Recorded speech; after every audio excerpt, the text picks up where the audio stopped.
Hello, dear aspirants. So, welcome to Goldfinch IAS and KS Institutes. And today we are going to discuss a very important for IAS, UPSC IAS prelims 2024. Those who are writing in 2024 prelims, please, without fail, till the end, you please watch this video because I'm going to discuss very important highlights of this particular budget. That is, it is an interim budget. In the last videos, I told you what is interim budget. Normally, the interim budgets are announced by the government before an election year, because whenever an election year is going on, there are certain expenditures of the day-to-day expenditures of the government that to meet that for 3 to 4 months the governments will announce the interim budget. Okay, so this is the idea of interim budget, and first of all let us start the video and see what exactly we have to say. So the term budget we have mentioned, the term budget is always in news. In India, three things will always be in news. One is budget, second is elections, and third one is cricket, right? But the term budget is nowhere mentioned in the Indian constitution. Then what is mentioned in the Indian constitution? According to article 112 of the Indian constitution, annual financial statement is mentioned. Annual financial statement, it is the responsibility of the president of India to cause to be laid before both the houses of the parliament the annual financial statement. It is set by the article 112 of the Indian constitution. Clear? So then definitely the question comes, sir, who prepares? Because in the examination also this question you may be getting, sir, who prepares the annual financial statement or the budget? So it is prepared by the budget division. It is prepared by the budget division of the Department of Economic Affairs. Please remember this. And this Department of Economic Affairs works under the Ministry of Finance. Right? While preparing such budget, the Ministry of Finance will also consult the Niti Aayog and other ministries as required. Okay. Next, what are the contributions of this particular budget? We'll see one by one. First one is housing.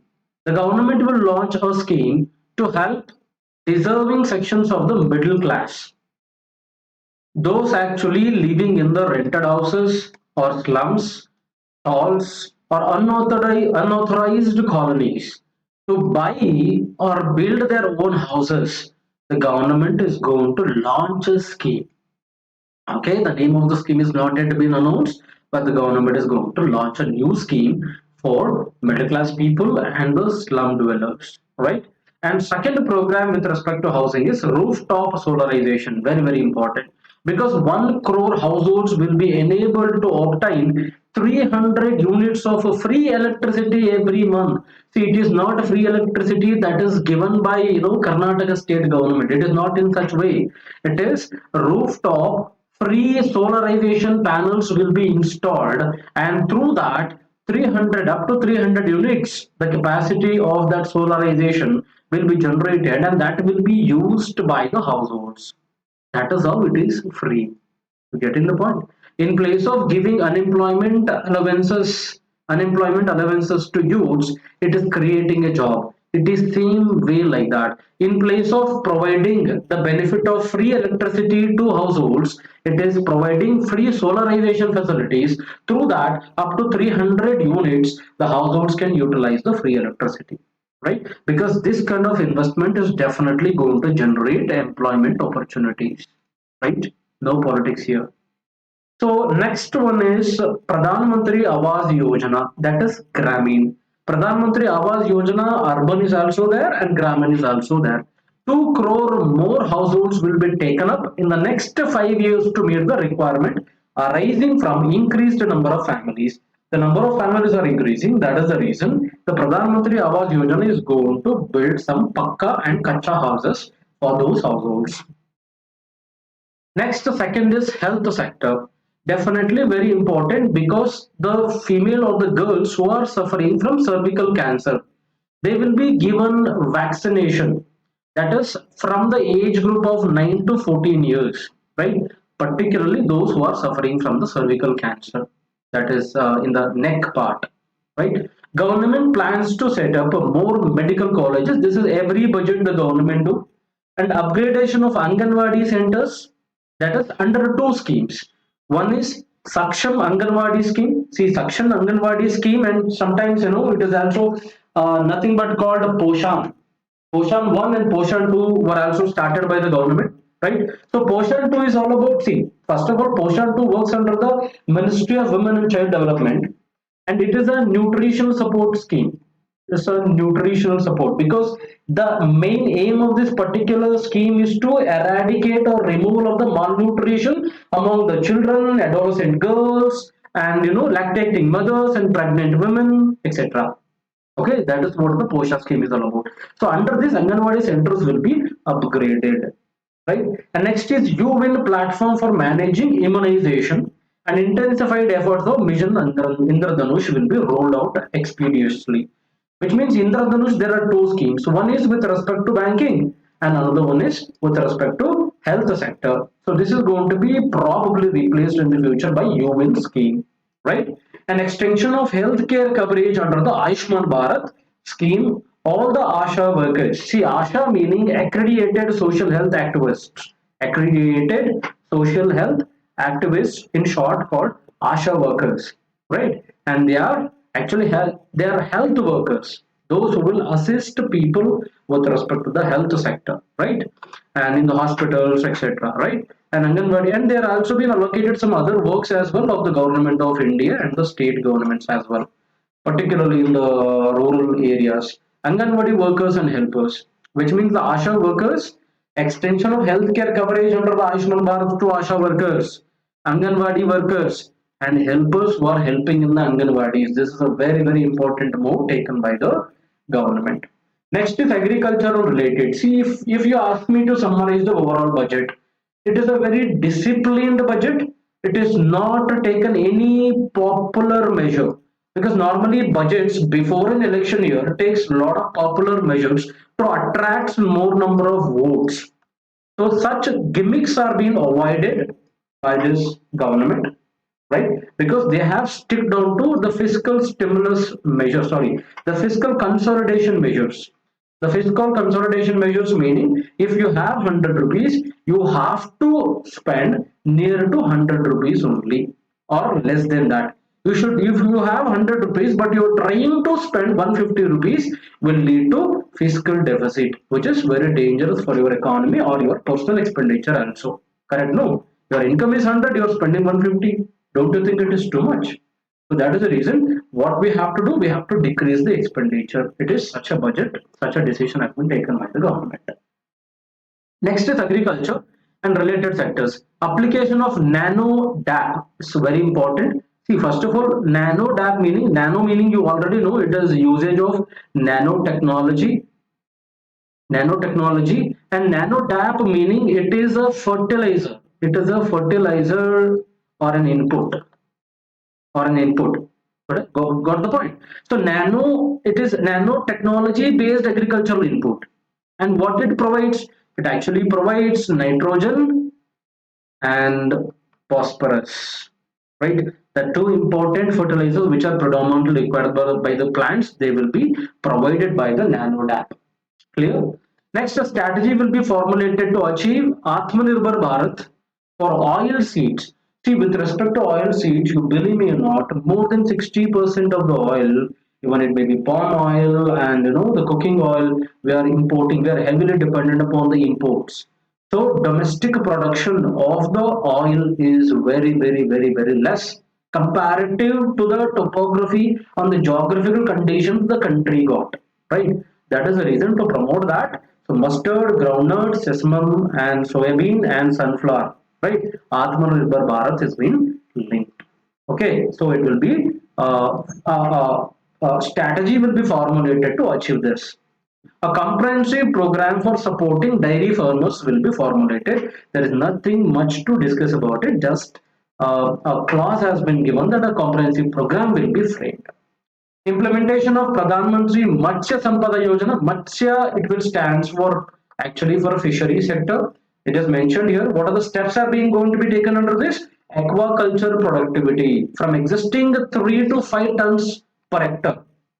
Per hectare, presently we are producing 3 tons, it will be increased into 5 tons, which means the productivity is concentrated to increase, which means we are going to increase the productivity of the fisheries, right? And double exports. See, when you produce more, at the same time, you have to concentrate as well on exporting things. 1 lakh crore extra will be exported, right? Double, which means double exports to 1 lakh crore and generate 55 lakh employment opportunities. This is the very important point in this, right? Because a lot of unemployment is there in the country, and this particular program is going to generate 55 lakh employment opportunities in the near future, right? And 5 integrated aqua parks will also be set up, as cities have not been declared and which area is not been declared, but such aqua parks will be set up soon.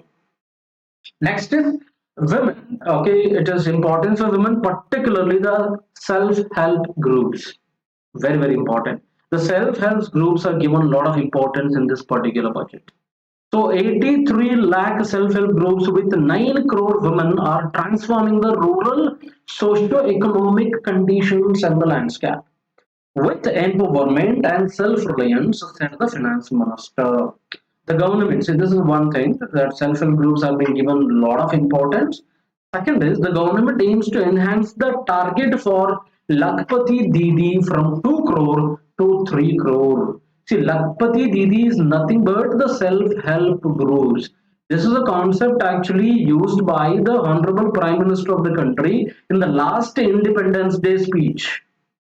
Independence Day speech, he has mentioned about Lakpati Didi. It has been very importantly, implemented by Rajasthan government. Actually, Rajasthan government, I think, it was introduced in the month of December 2023 by the Rajasthan government, which means, see, it is like an integrated program. It is a skill development program for women, particularly the rural women. You getting the point? It was launched by the Rajasthan government with an intention of providing the skill development to the women candidates, right? Particularly the rural women. Listen carefully. Rural women. This is the main objective of this. Second is providing them financial assistance. Providing them financial assistance. The state government, particularly Rajasthan government, is giving 5 lakh up to 5 lakh rupees of financial assistance to self-help groups. But they in locally called them as in different names, like the schemes encourages women. I can just tell you a few examples. The scheme particularly encourages Rajasthan government. I'm talking about encourages women to join, such as Anganwadis. It is called Anganwadi Didi, right? And it is called Bank Wali Didi, and Medicine Wali Didi, like that, etc., etc. You can just think. I just wanted to tell you this Didi idea. Okay, so this is how the Didi Lakpati Didi idea has been derived. So you may ask me, sir, why it is called Lakpati? Lakpati meaning rural women, self-help group women should generate at least 1 lakh rupees every year as an income. As an income, a rural woman should generate at least how much? 1 lakh rupees annually. That is the idea of Lakpati Didi scheme. Okay, but the finance minister used the Lakpati Didi term because she is mentioning about the self-help groups only. It is nothing but self-help groups. Okay, so you might have seen in rural areas, right? And next, fifth one is youth and technology. There's nothing much for youth and technology. And for tech save youth, and corpus of rupees 1 lakh crore rupees has been invested. Very simple things. And a corpus of providing long-term financial assistance and refinancing to long tenures, low or nil interest rate. And next is new scheme will be launched. It will be launched for strengthening the deep tech technologies for defense purposes, expanding the Atmanirbhar Bharat. Just a very simple, see the other statement. Nothing much to discuss here. Next, the sixth one is infrastructure development, very important, because see, we have targeted by 2025, India will become a 5 trillion economy. Yes or no? 5 trillion economy. If you want to become a 5 trillion economy by 2025, you need to invest at least 1 trillion, 1.4 trillion. Actually, you have to invest around 1.4 trillion according to the survey. Trillion, 1.4 trillion, in the infrastructure sector, right, to achieve 5 trillion economy by 2025. Keep in mind this. The government is going towards it. That's a good part of this budget. The total outlay for the next year is increased by 11.1%, that is to 11 lakh. This would be 3.5% of the gross domestic product of the country.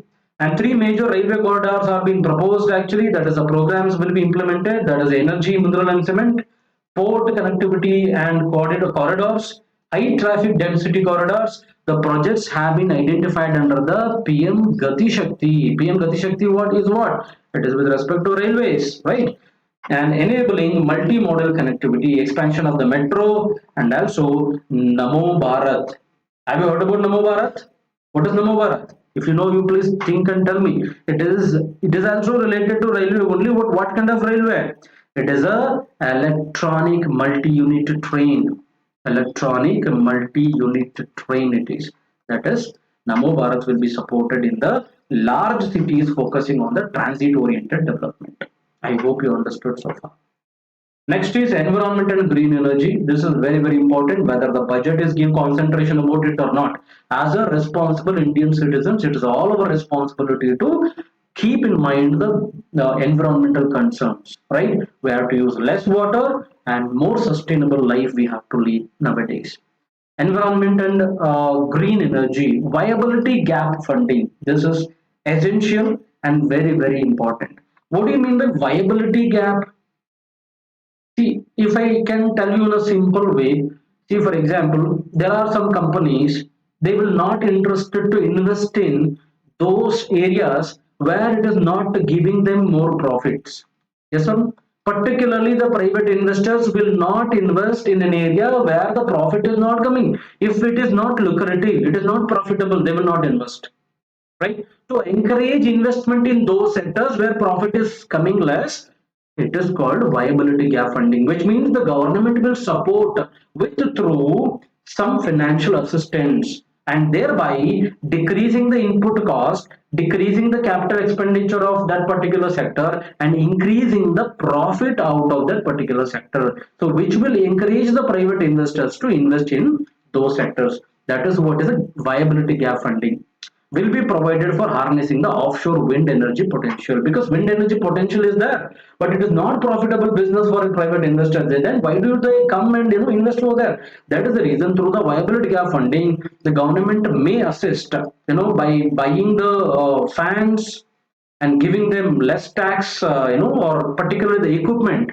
which are used for the wind energy. Those equipment surcharge or taxes or the customs duty will be tremendously reduced, and some financial assistance may also be provided for such thing. That is what is called viability gap funding. This will encourage the investment in the energy, particularly wind energy.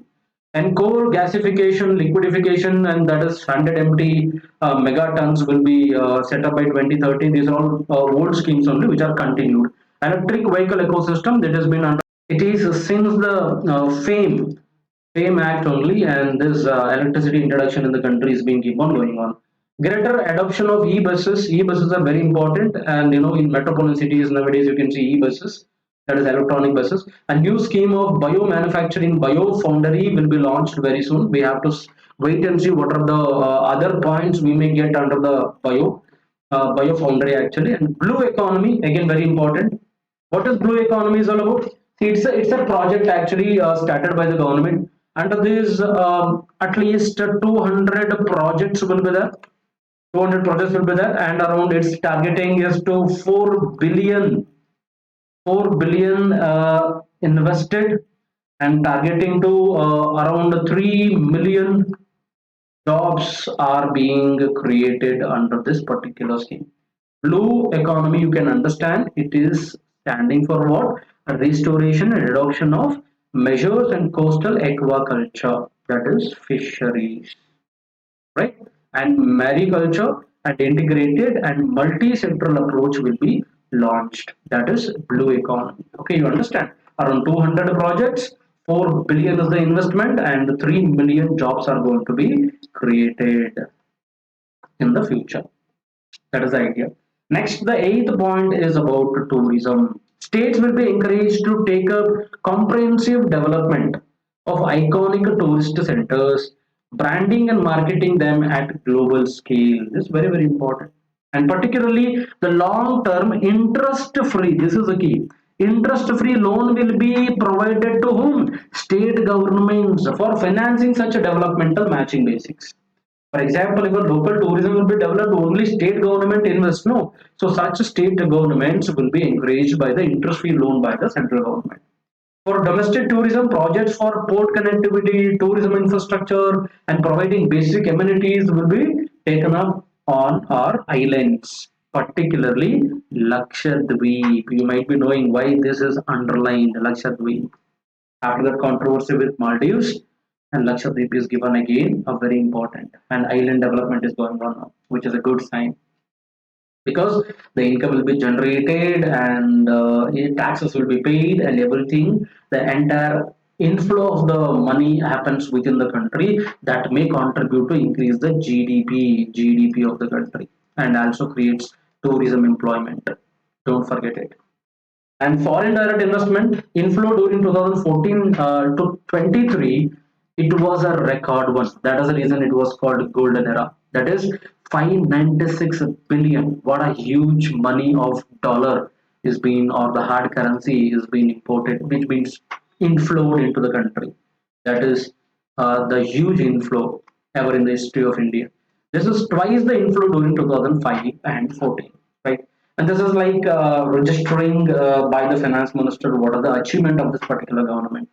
For encouraging sustainable foreign investments, neighboring bilateral investment treaties with the foreign partners in spirit of first develop India, then rest, right? Then the neighbors, then the rest of the world. Population growth and demographic changes, and it will be a will form a high powered committee for an extensive consideration of the challenges, which means controlling the population and increasing the skills among the youths is a need of the hour, because more than 60% we have youths. That is the reason India is called the young economy. What economy? Young economy. Okay, writing is very bad, don't mind. And next, provision of 75,000 crore rupees, particularly for the reform in the states, as a 50-year interest-free loan will be given to the state governments.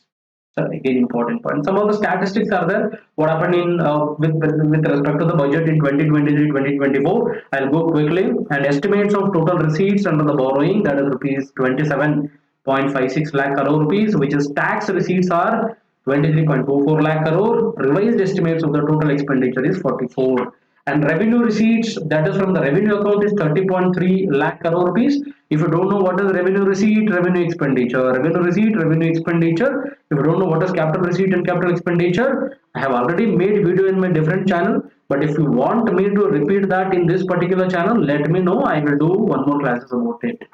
And higher than the budget estimates. And revised estimates of the fiscal deficit is 5.8%. In the last video that I have uploaded yesterday and day before yesterday, I mentioned about fiscal deficit. What do you mean by fiscal deficit? It means the government is spending more than its revenue. The government revenue is 100 and the government is spending 150. Government expenditure is 150, government income is 100. What are the shortage? 50. It is called fiscal deficit. I hope you understood. Budget estimates of 2024-2025 is the government is estimating the fiscal deficit to decrease from 5.8% of the GDP to 5.1% of the GDP, adherent to the fiscal consolidation path of the government. The scheme of the 50-year interest-free loan for the capital expenditure to state will be continued as usual this year as well. The total receipts over the borrowing, the total receipts are 30.8 and 47 lakh crore respectively with respect to the total expenditure on the estimates. The total receipts are estimated at 26.02 lakh crore rupees. And with respect to direct taxes, over the last 10 years, the direct tax collection have more than tripled. It's an important point. Direct taxes has been tremendously increased, and return filers swallowed to 2.5%, 2.4 times than the previous. What do you mean by that? Which means more number of people are filing their direct taxes today. That is their income tax, corporate tax, fringe benefit tax, minimum alternative tax, and security transaction tax, capital gain, whatever the direct taxes are there.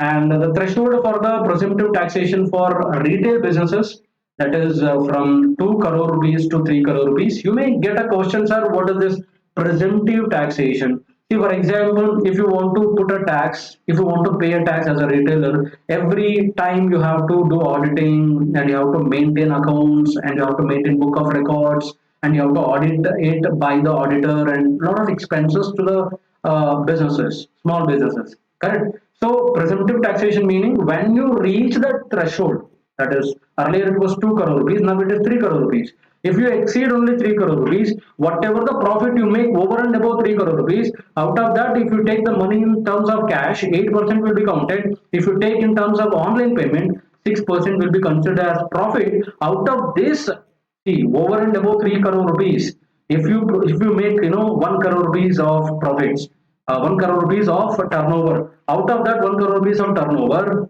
which means the fourth crore rupees, and I hope you remember, I hope you are understanding. Over 3 crore rupees, for example, you made 4 crore minus 3 crore, 1 crore is left. In 1 crore rupees, the government is going to assume 8% as your profit.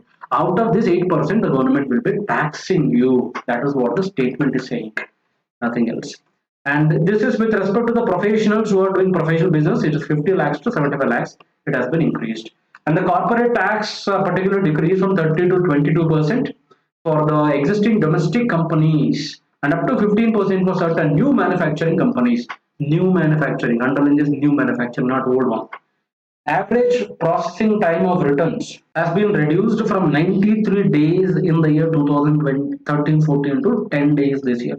It is very simple. See what it is saying. Even I have filed my income tax return last year, and it's supposed to be 12,500 rupees, because I filed my income for around 7 lakh rupees, and it was coming within the rebate of me, and which means there is no taxes, it is zero taxes. But at the time of I'm receiving the payment from different institutions, and I have already paid the tax.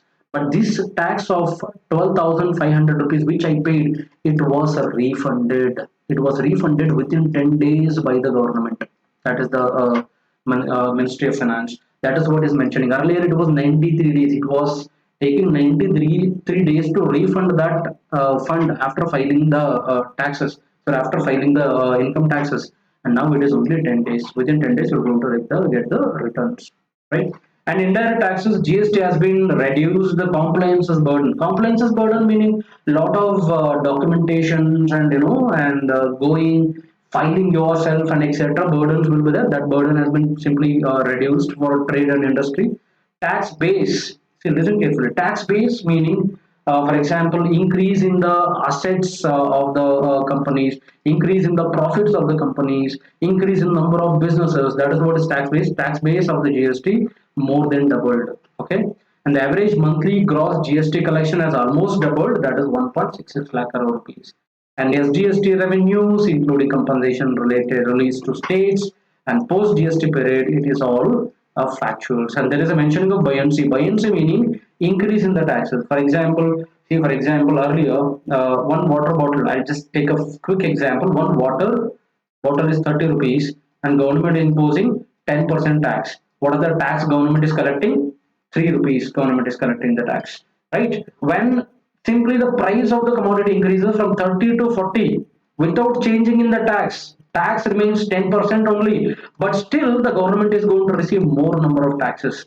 That is, earlier when the price was 30, it used to get 10% of 30 is 3 rupees. Now the price only increased from 30 to 40. The tax is not increased. The tax is nil, 10% only. But still the government is making 1 rupee extra benefit. 1 rupee extra the government is collecting the tax revenue.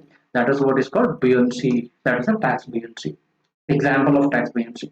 Tax proposals, particularly there is no change related to tax proposals. Earlier they used to say that okay, up to 3 lakh rupees, 4 lakh rupees, 5 lakh rupees, there is no taxes. particularly with respect to income taxes, such things are not been taken because since it is an interim budget. And same tax rates for both direct taxes, indirect taxes, including the import duties. No change in the taxes. My dear friends, that's it for this particular video. Thank you so much for watching till the end. Please like the video and subscribe the channel and keep supporting us like this. Thank you. Bye bye.